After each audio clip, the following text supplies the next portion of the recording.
Welcome back to the Wolf of Queen Street podcast. And today on the show, Kenyon Clarke, CEO of the Val Group, one of New Zealand's largest property and lifestyle companies that have sort of blown up in the last 10 years, going on sponsoring sport teams, MMA fighters, and doing so much more. But it's not just about this big property empire. It's about also building opportunities for communities, sports teams. There's so much more. And I know that people might look on the brand and go, oh, it's this rich empire, but there's more to it. And that's where I'd love for yourself, Kenyon, to come on the show today and talk through it and also talk about sort of the stumbling blocks that a lot of people might not have known you went through over a decade ago and the hard work and grind to where you are today. So welcome to the show. Thank you for having me. It's a crazy world. I know we personally met or ran into each other the first time. Grant Cardone, right? Grant Cardone's event, right? I was crewing at the event as I do most of the Success Resources event. I think you brought out the whole company, front row or pretty much out to it, and went and bought like 10 tickets to his 10X event. Oh, yeah, we bought a whole lot. A whole lot. So much, but pretty much that Grant invited you to lunch, to be right with him and having a chat. And that's where I think I met you and we had a chat and we spoke a bit offline on social media over the last few years and really wanted to know more about yourself and, the Val Group and everything. But so take me back a bit of time and where did it come from and everything else? Where did it start? Well, look, man, you can probably tell from my accent that bit of a mongrel accent that my dad was English and mum was a New Zealander. Yeah. So I grew up in the UK, and then when my parents divorced, Mum came back to New Zealand, and we came, the three of us kids came along with her. And I think growing up, I grew up in a different world, man. This is just for men. This is not real, man. I'm grey as fuck. And, and the schooling system in the UK was really, really brutal. And I think for me, the messages that I had grown up with at school was that you're going to be a failure, you're not going to succeed, you're a daydreamer, all of those things. And, and I can remember, corporal punishment was still a thing. I think I was the last generation, right, in the UK that was still getting the shit beaten out of them. And I can remember running across the quad, right, which was just this patch of grass in England. And I think I can't have been more than 13, 14 years old and being whipped with a metal dog lead, and that left, this huge bloody track down my back. And, I think coming to New Zealand was an opportunity just to start again, to leave all that bullshit behind, to reinvent myself. And I'd grown up with stories from my mum about Aotearoa. And, and for us as a family, it had been a place we'd always visited. And it was just a place that's a new world. It was a place to start again. There wasn't the glass ceiling. And so, that's where it all began. And I just wanted a new life. So how long have you been? 28 years, I think, in New Zealand. Yeah, full time. I mean, I've been coming here since I was 2, right? Yep. I mean, I consider myself to be a New Zealander. I don't consider myself to be English. I just consider that I've got a mongrel accent. Yeah. And so, I mean, New Zealand's home. It's the place that I'm passionate about. It's the place that I love. And then I've moved to Auckland after being in the Waikato for about 20 years.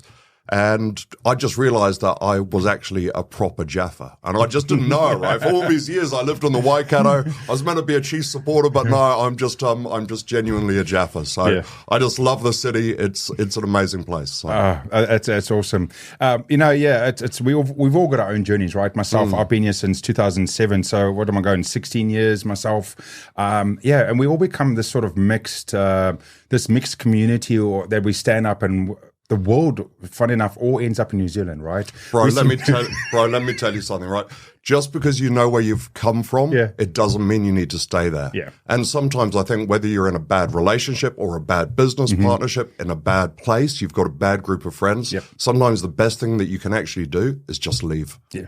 Yeah, so true on that. I spoke to Duke and Williams about 6 weeks ago. Unue's first Commonwealth medalist. He came back from the games last year, won bronze, and then realized the group of friends that he had in the community and his tribe at that stage wasn't the right people, but he thought they were the right people, and it pushed him off the edge, right? And then he had to make that cut, as you said. Doesn't mean it's right now, it's right later, right? That's right, bro. And sometimes the best things in life are on the other side of fear, right? And you've just got to take that jump. And so for me, coming to New Zealand, I was the eldest son, and I felt that really, really deeply. I felt that responsibility to my mother and to my younger brother and sister because they were both still at school, and so I was doing school runs with mum, making sure that we could pay the bills and to do that sort of stuff because she had nothing. And so for me, right at a very, very early age, from the age of 17, I just felt this massive responsibility for the whole of my family, and I don't think today that's ever left me. And that's part of that's what's inspiring, but also something that's sometimes a bit dangerous in our community today, right? So true to the sense of some of us feel the responsibility, the oldest or the only son or this situation, a family, that we've got to take it on. And sometimes it comes to play like yourself, and it's great and it's a success. But sometimes that responsibility becomes too much and too overbearing for some families, and that individual, the oldest son or the only son or the only child, the family legacy to try and push on almost makes themselves crumble. So it's such a double-sided sword of taking on that responsibility in community, right? Oh, bro, look, I don't know, man. I'm a bit of an old-fashioned guy, right? and I think for me, without family, there's nothing, right? And this is the thing behind every business, right? Behind every idea, behind every plan, behind every hope for a future is a family. And it's that hope for future generations that is so important. And man, there are so many woke motherfuckers who really, really piss me off, who talk about living in the present, right? We've all heard it, and if you hear it enough times, right, it becomes a universal truth.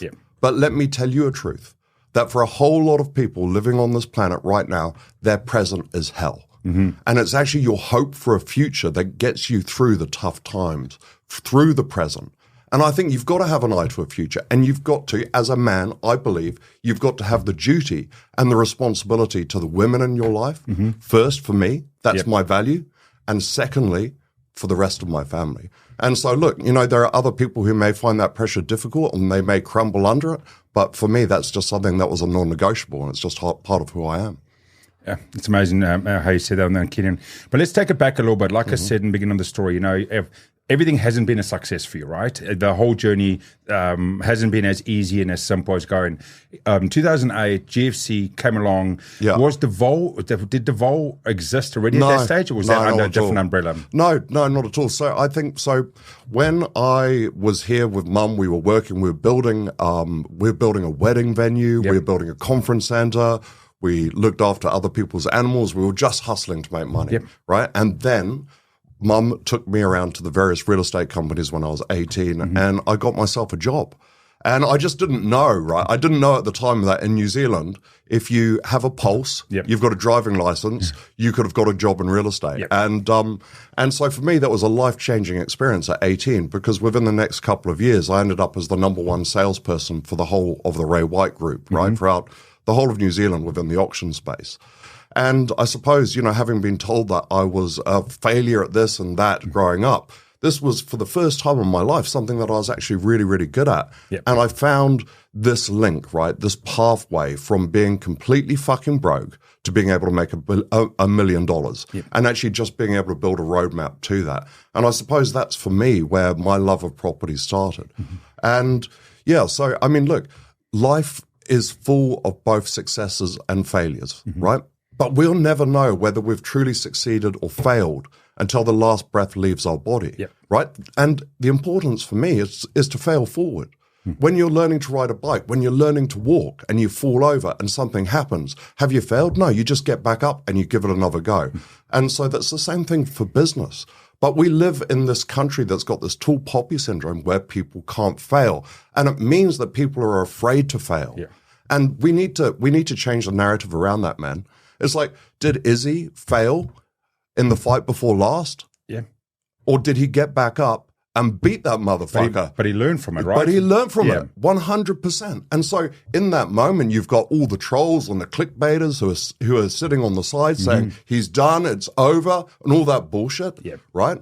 And even our media, with one of our most amazing sports people, I'm like, come on. Yeah, I know. We need to actually celebrate people who are going to give life a crack. And so, in 2008, I lost a $120 million business.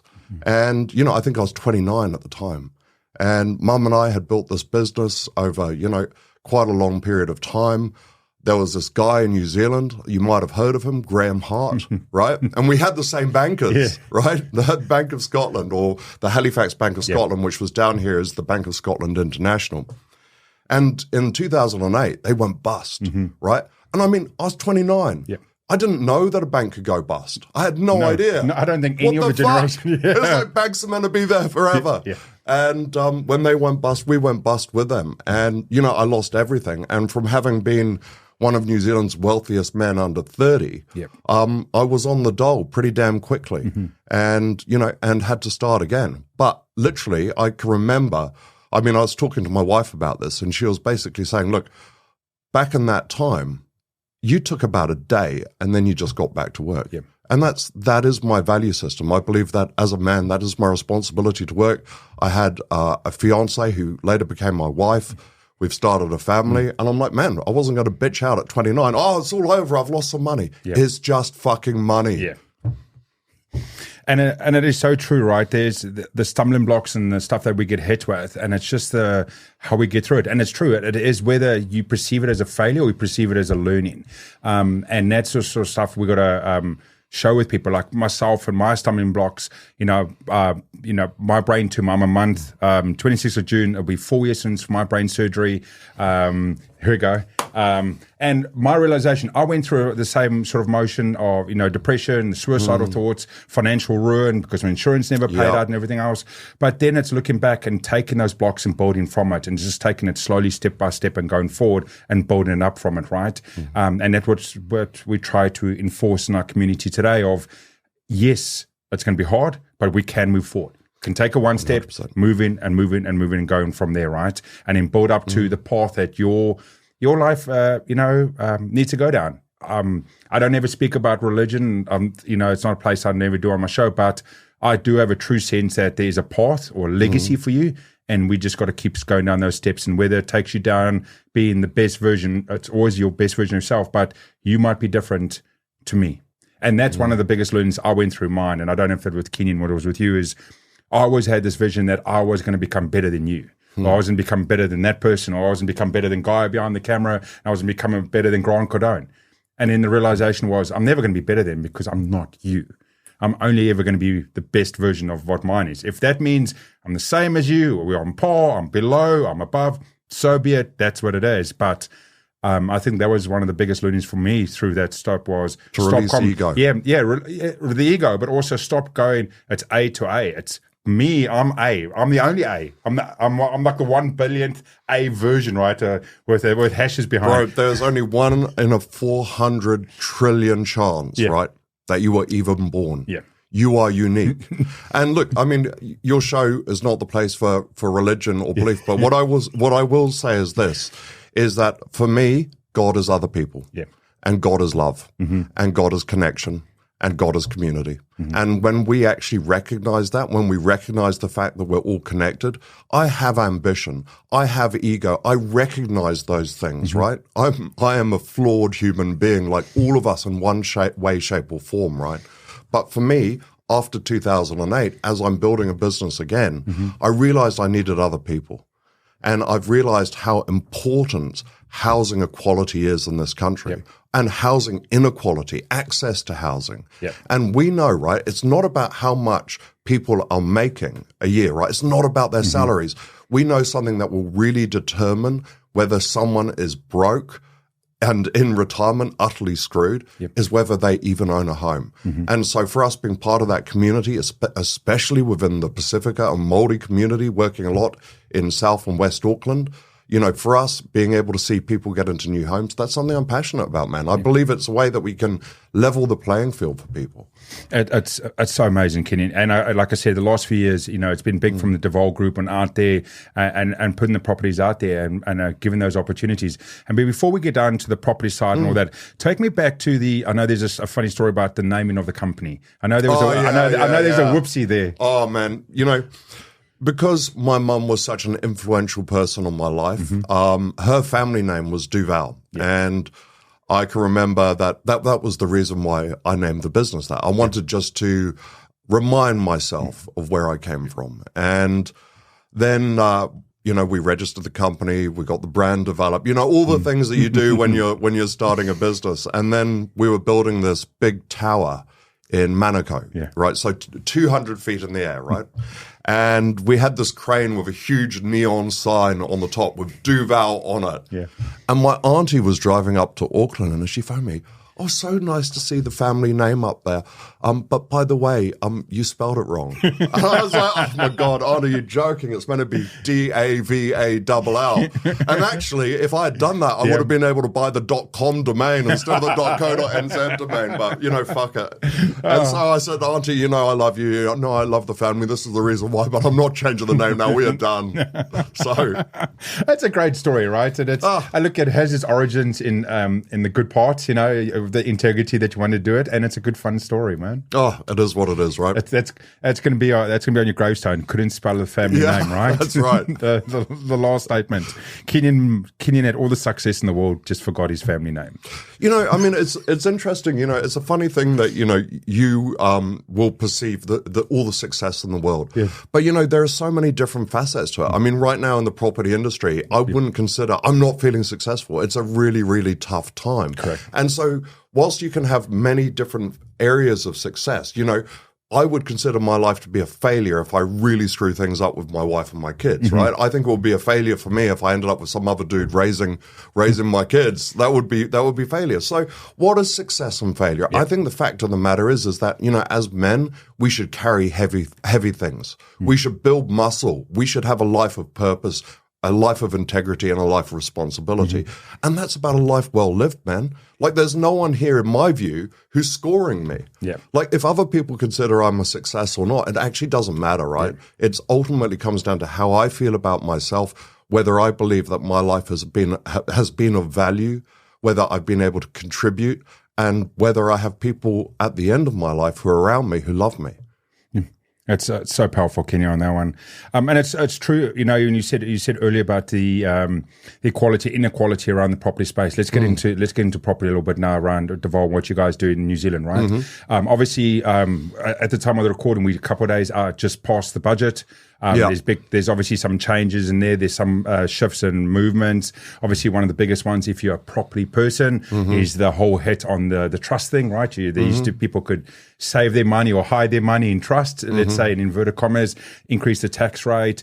But we're also in, second term, looking in possibly third term in a Labour government that has always tried to help the community, but necessarily by the detriment of what they perceive the wealth of the property owners, right? And implemented a lot of rules that make it harder.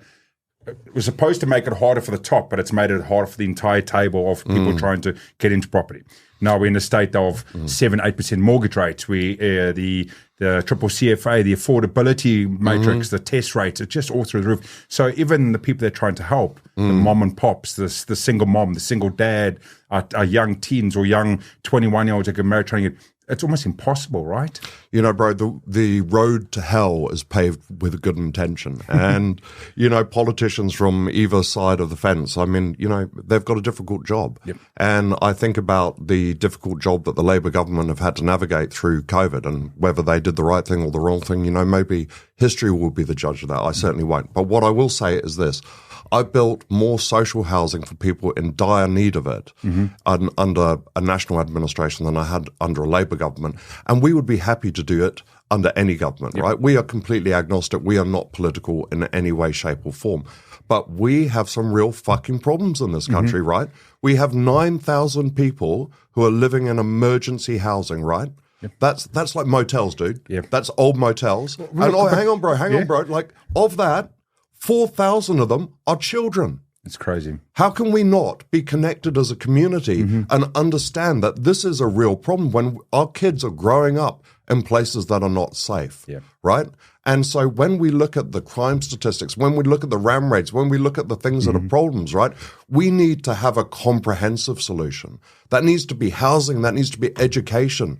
That needs to be the whole thing. It's like, man, I'm not going to shit on one government or another because ultimately we need to get rid of the bullshit about this, come together, have some consensus as a society and say, are we going to stand for this or not? Yeah.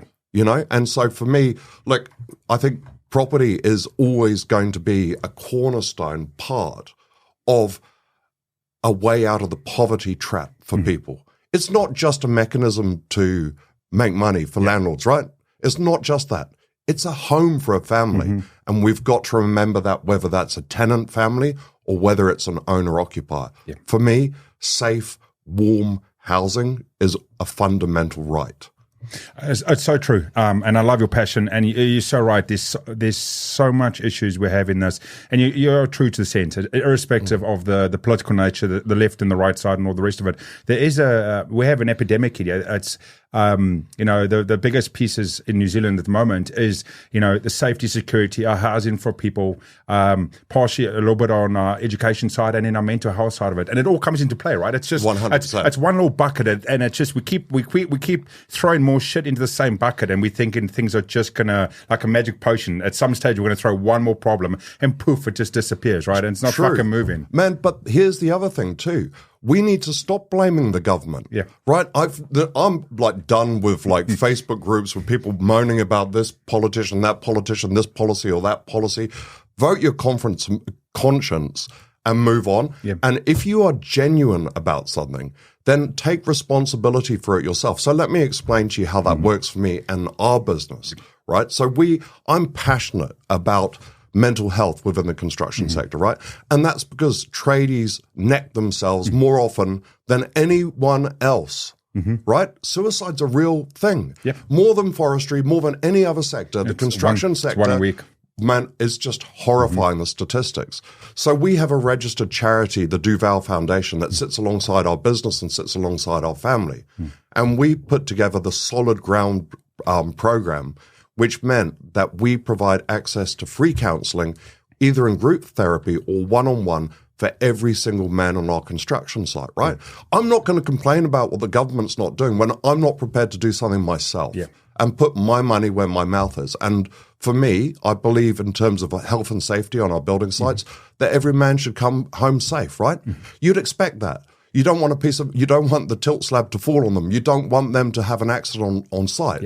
But what's going on up here, what happens back at home, the alcohol, the drugs, the addiction, the problems that causes. Hey, as a business owner myself, I think I was just passionate about being able to give the guys access to help if they needed it. So that's just one way of taking responsibility yourself. And I think that's called ethical capitalism. It is. It's so true. And it's an interesting one. If you look at the sort of let's say the 72 to 48 hours after the couple of big storms we had, right? Not the one a couple of weeks ago. Let's talk about the big Auckland one and the cyclone. And you look at the community community movement, right? There was the community movement that stood up, and it was a negative, irrespective of which way in the political way, which achieved nothing other than noise. And then there was this whole community movement of trying to better and empower and do it, like the likes of Dave Letelier with Part of Being Motivation, right? He's an amazing one. Shane Young, right? And I know he's your boy. And I mean, every time I see him, he's at one town hall to one community hall, and they're collecting and they're shifting on. And full respect to Shane and everyone that he's involved with. And there's that whole underneath path that's been built, like you said, is I can stand up and have my problem and say I've got my problem, but also I've got to stand my ground and say I've been willing to do something about my problem. For sure. Because I've caught out so many times on the show, if we go down to the mental health side, I get fucking pissed off, and I'll say it straight to someone's face, these guys that stand on a high horse and going, yeah, I'm here to support it, I'm here to try to make a difference, and they're there for the fucking ticks and the boxes and the cool points, but they're not willing to do anything. They're not willing to go down to the grind and see the community and help them in the niche that they're trying to help. Mental health, the housing, making a difference, going down and offering food, your time, your services. It doesn't have to be about money. It can just be about your time, right? Going and giving clothes, or just going sitting down with someone, right? And seeing if they're okay about it. I mean, just again, at this time of the recording, we've had this fire in Wellington where we're learning about a building that has criminals and 80-year-olds and 90-year-olds and our nurses staying in a community together because the city and the government ruling, not a government, but the ruling system has put these people together, and we think it's acceptable. Yeah, look, I think that, man, there are the problems of the world. Yeah. And there always will be. And you have to make a decision, I think, to work out what's important to you. And for us, we made the decision around men's mental health within the construction sector. And we made the decision about children's well-being, especially within our community, which is why we have, I think, 7 or 8 partner schools in South Auckland that we work with in terms of our charity. And then also too, through the partnership with Dio School, we also provide full scholarships for 2 amazing girls from South Auckland to, pay for their tuition from year 7 all the way through. You can have a heart for everything. And this is one of the things that I've seen within the charitable space, that, there's no beginning and there's no end. And you've got to choose the things that are important to you. And I'm not here to say, this is what someone should do. As you talked about, my man Shane Young, right? What a cool bro. He contributes in his way, and you contribute in your way. And I just think ultimately, if we all recognize that we're connected and we all recognize the responsibility, rather than putting it on the government just to fix our problems, let's work on fixing our problems as a community. And you tackle this, I'll tackle that, and together we'll come and we'll learn. And if we can share our information, right, that's certainly really, really important for me, because, I am not a really experienced person in the area of men's mental health, right? Like, I'm not a psychologist, a psychiatrist, I'm not a doctor. It's just something I'm passionate about, right? And so what that means is that you have to have a mindset that means that you're prepared to receive information, that you're prepared to learn and grow and understand the space and improve. And it's not one size fits all problems. And it's just learning every single day to try and do something a little bit better. Yeah, it's so true. And and if I go back into my history, one of the greatest stories about bringing and doing what you can has been part of it. And a lot of people don't realize what the tone was. I'm going to go back into a sports analogy. I'm going to go back to 1995 World Cup in South Africa, Springbok, New Zealand. Of course you right? are. Of course you are. Of course I am, right? I'll just throw it in there, right? I'll just throw it in there. Food poisoning, oh, come on. Shush. But look here, the legacy and the path of a powerful man, Nelson Mandela, right, was all built around that moment. So to anyone in the sporting nation, it is like, the Springboks won it. New Zealand got poisoned. Fuck you. And that's what they said. But what they don't realize until you've actually gone and read the literature and read the books and everything behind it and understood what was done and why it was done in that way, it was to bring an entire community together. So Nelson Mandela saw that by utilizing something that we can as a community try and stand together, irrespective of your beliefs, your color, your race, politics, your age, whatever. All of it. We can come together. And by doing that for literally a 2-year period, the entire country itself stood together. And it was fun enough. It was over a sport thing that South Africa at that stage had 5% of the population was white. 5%. It was a white man's sport. So 95% of the country had to go and agree and support something that only a year before was illegal. They'd be thrown in jail, and they had to go and support. But because they were brought along a journey and allowed to do it in their way, to support it in their way, and shown it that we're one tribe and one community, and it worked there. But you come back to here in New Zealand, and now I'm going to get real. People are going to fucking throw shit at the screen. Yeah, go on. We had family of 5 million. We had that line come out, right? By we're a family of 5 million.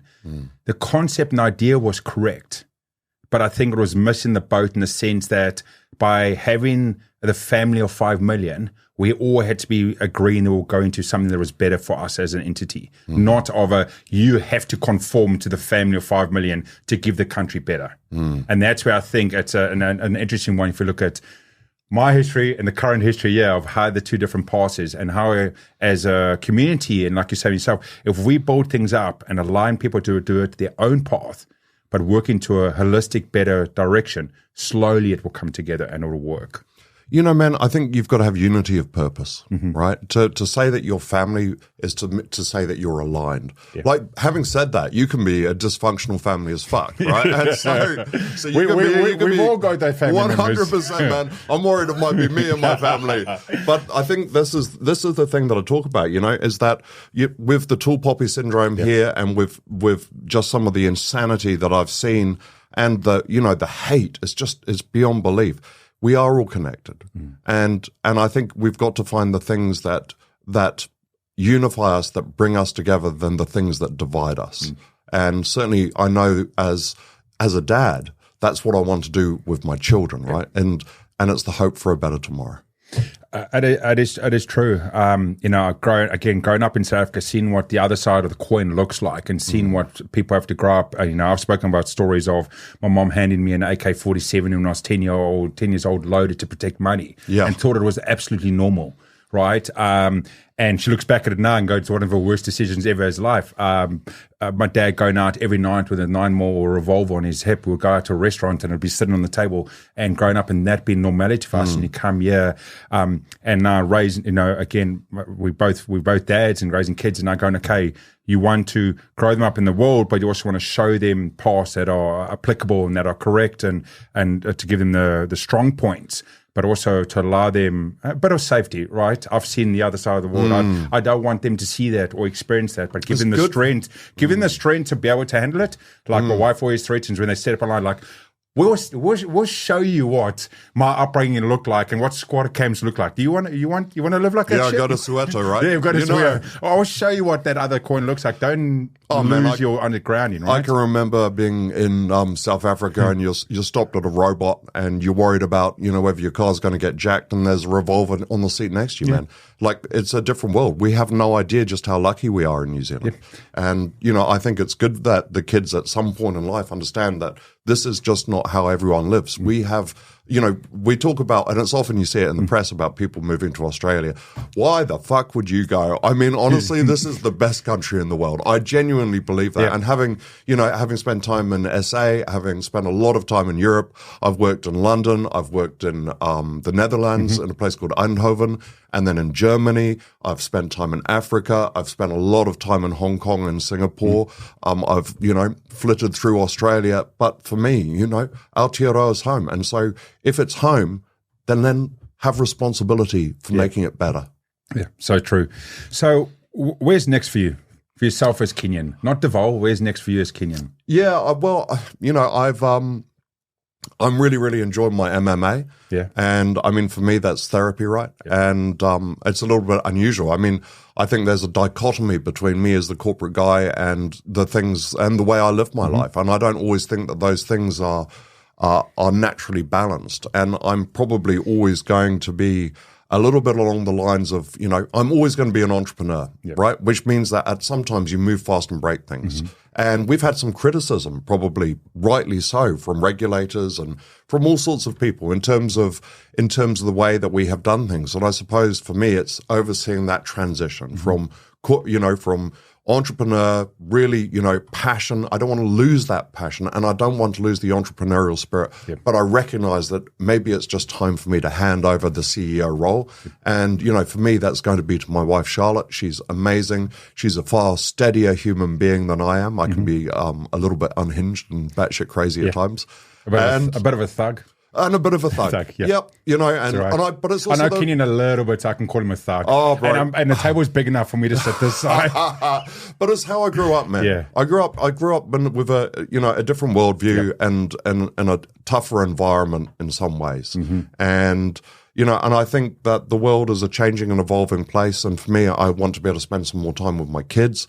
I want to do a whole lot more digital content because I think my passion beyond just the things that we're doing with the foundation is, if people find some of the things that I've learned in this life useful, right? If you actually want to escape the matrix, bro, right? Let's talk about Andrew Tate here for a moment, man. Because that motherfucker hijacked the word the matrix, right? But also, too, there's some truth in that, right? Because the very idea of me living like the 9 to 5, stuck on the motorway, stuck in the grind, right, every single day, living a life that I wasn't passionate or committed about, right? And I think that there are a whole generation of young men and women who don't know how to get out of that. And so whether you want to call it the matrix, the labyrinth, the rat race, or whatever it is, I suppose I'm passionate about showing people, or teaching people some of the things that I've learned and some of the strategies that I've put in place to be able to do that. So I'm hoping, I'm closer to 50 than I am to 40, much to my embarrassment. But, I'm hoping that with part of my life I can do that. I know one of your I wouldn't say one of your peers, Grant Cardone we spoke about before. I mean, his path was only in his 30s, right? No, he was like 40s. 40s, where he started there, right? Yeah. So like you say, it's that whole thing of, I'm getting up to 50. So much time.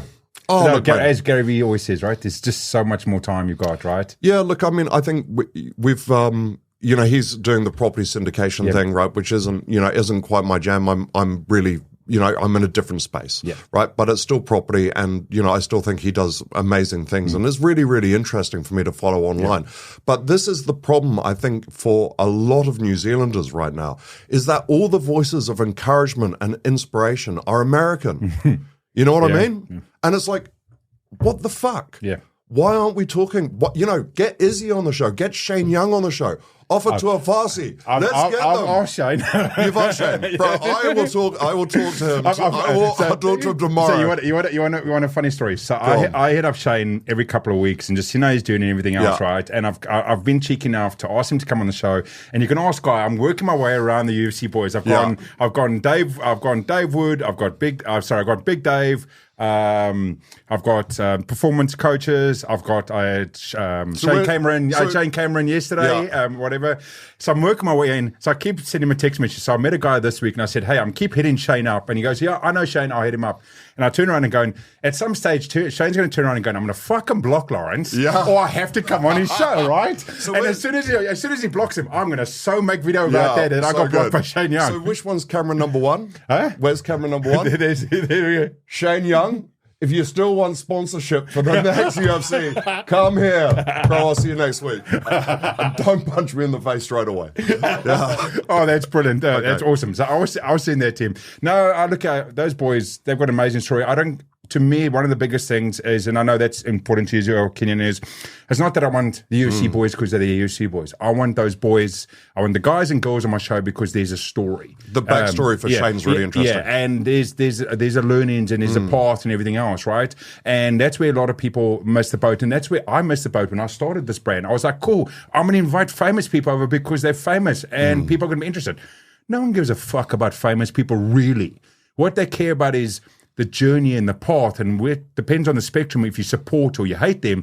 If you support them, you want to learn what made them better. 100%. If you hate them, you want to learn why they failed originally, right? Yep. Yeah. But they don't care that they're famous. That was sort of my realization. Do you know what?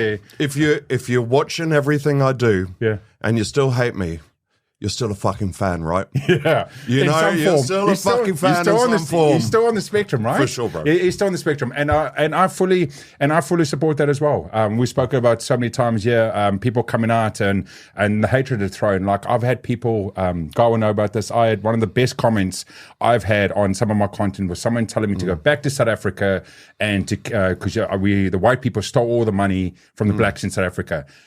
And I laughed, and then I phoned a few of my South African mates. I mean, where's the money? I didn't get it. Where's this fucking money? I didn't get any of the money. Did you get the money? The money that we supposedly stole, did you get it when we've grown up? And so I was just like, it was a pretty good one. Do you know what? I've got a speaking event next Sunday, and I think I'm speaking to 700-800 people, right? And I've got a whole section in that dedicated to mean tweets, right? all the mean things that people have said to me this year, and I'm like, fucking 99 problems but a bitch ain't one. Because, I mean, seriously, if that's my biggest problem, right? And we need to remember this, okay? So we can talk about the tall poppy syndrome as if we are victims, right? Give a fuck. Just get after it. It's like, really what people say really doesn't matter. It's what we do that counts, And so I think, while we can recognize the fact that we have this as an epidemic in terms of tall poppy syndrome, who gives a shit? Just get on with your life. Don't worry about what people say. Ultimately, the opinions of other people are really insubstantial. Unless you're actually in the arena doing it yourself, unless you're right there doing it yourself, shut the fuck up. Yeah, it's so true. As we come to the end of the show, Kenyon, what do you want to leave us with? I'm not sure if I've got any words of wisdom, but what I would say is that, man, I think that you're doing the Lord's work, right? And I think that we should be grateful that we have New Zealanders like you who are out there talking to people in the community and getting perspective, right? I'm not suggesting for a moment that the perspective that I have on life is necessarily the right one, but it's the right one for me. And I think to learn for all of us to be comfortable in our own skin, to find our own path is pretty important. Yeah, it's amazing, Kenyon. Thank you so much, mate. My man. And it was always, Thanks for coming over to the Wolf of Queen Street podcast. If there was something that resonated with you today, or something that stood out, please just listen to it once or twice. A lot of these times, the shows, you need to go through it. And again, you know me, I'm not going to say, hey, like and subscribe. That I don't care about that. I care about taking something that's important to you, thinking about it, that might be important to someone else, and telling them, here's a moment, here's a message, here's something that you can stand up or look at and take from it. Because we need to make change. We need to make a difference. But it's we as a group, and also individually, we got to stand up and go and shift forward towards the direction we want. But as always, thanks for coming over to the show, and hope to see you again.